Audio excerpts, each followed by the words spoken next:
vlogs, tayo'y punta sa Princess Oro.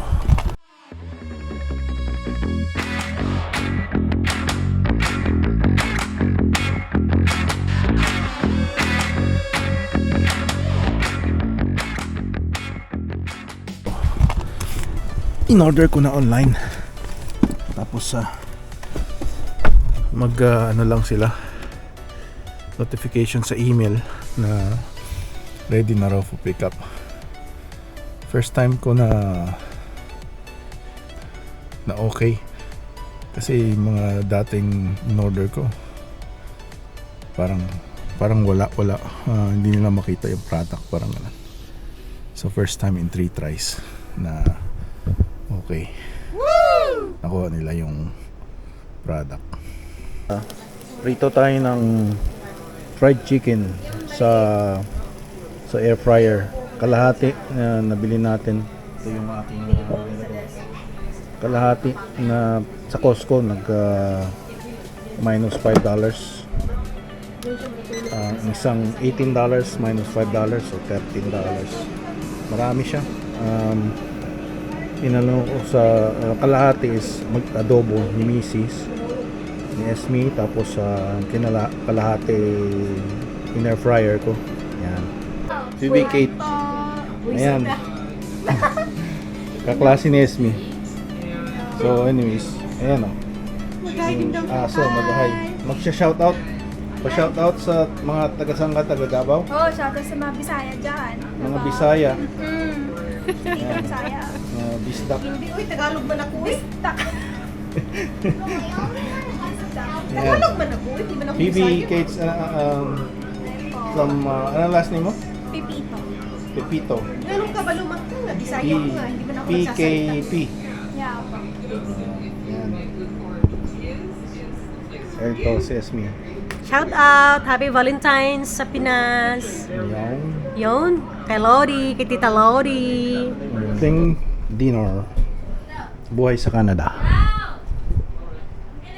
Ayan mga ka-vlogs, ang ating morning. Pangatlong araw ng ating bakasyon.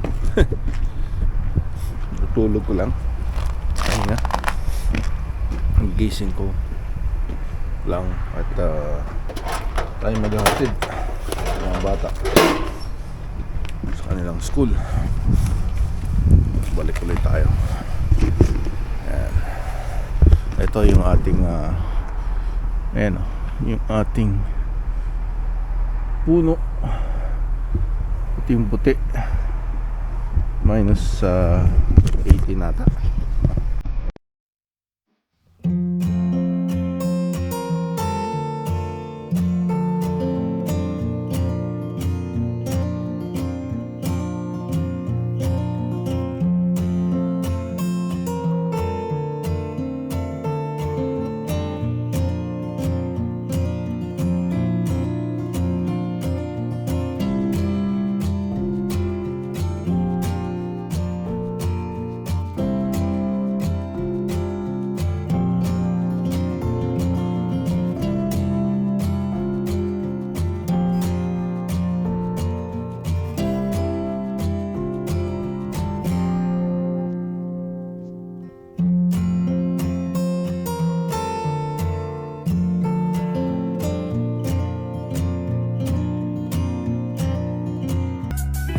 Ay mga ka-vlogs, share ko lang sa inyo ang website na ito, canada.ca, for starting a business. It says here.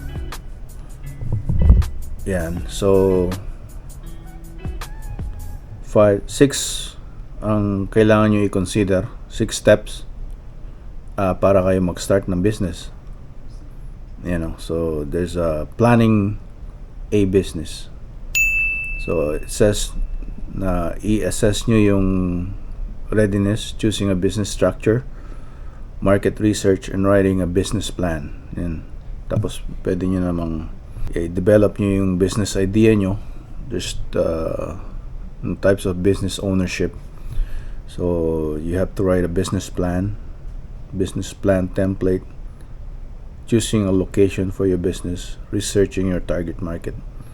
So pwedeng online business, right? Yan.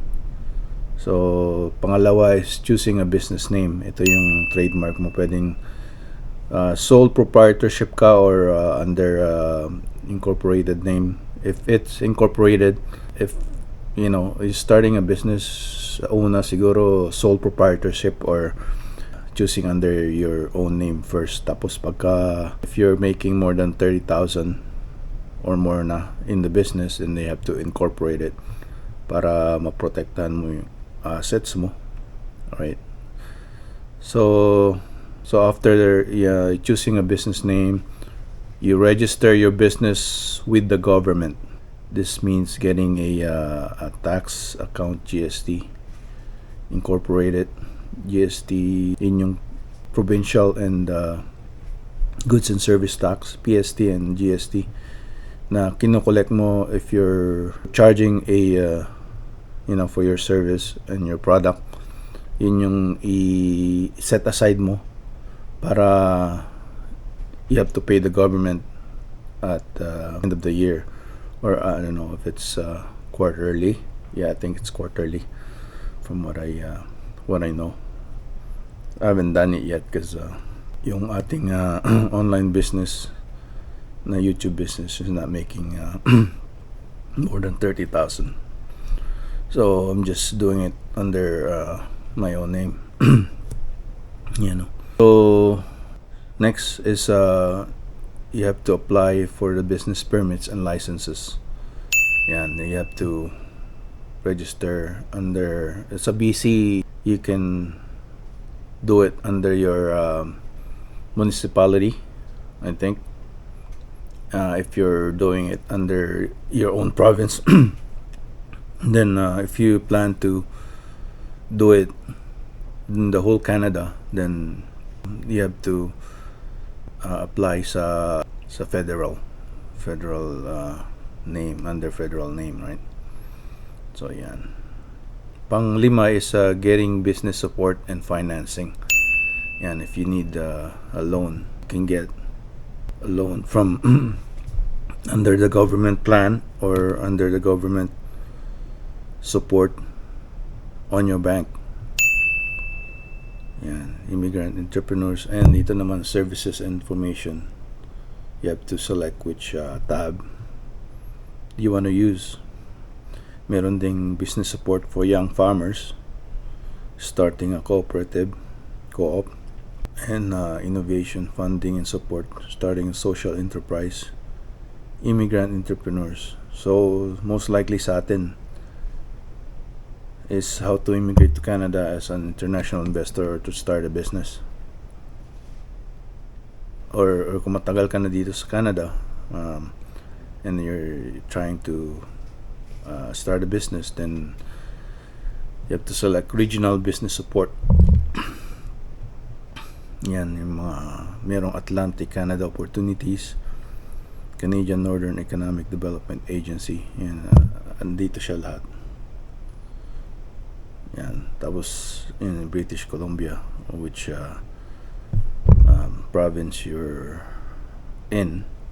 Yan, may small business, BC guidance on building a social solid foundation for your business in British Columbia. So yan, tapos yung lastly, number 6 is free tax help for your business. So you have to meet with your liaison officer to learn about common errors and bookkeeping best practices. You have to hire a CPA or accountant na may alam sa business dealings. So it's all step by step in this website, so i-google search nyo yung sa mga tsaka yung mga review ng mga CPA on your area or any recommendation from fellow businessmen or businesswomen in your area.